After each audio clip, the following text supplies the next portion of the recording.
কিরে 7 আপ এদেরকে তো আমরাই কাপ নেবো, তারা কি করবি? আফা শুনো তুমি করে একটা হিসাব দেখাই, মানে আমার একটা শর্টকাট একটা হিসাব বাইর করছি আমি। আমার মতনে আর্জেন্টিনা কাপ নিচ্ছে 7টা, ব্রাজিল কাপ নিচ্ছে 5টা, ইতালি কাপ নিচ্ছে 4টা, পরে ফ্রান্স কাপ নিচ্ছে 2টা, উরুগুয়ে কাপ নিচ্ছে 2টা।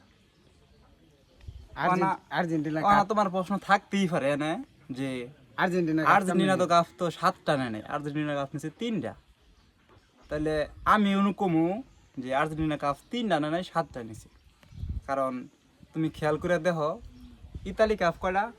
4টা। আর্জেন্টিনা কাপ কয়টা? 3টা। 4টা 3টা কয়টা? 7টা।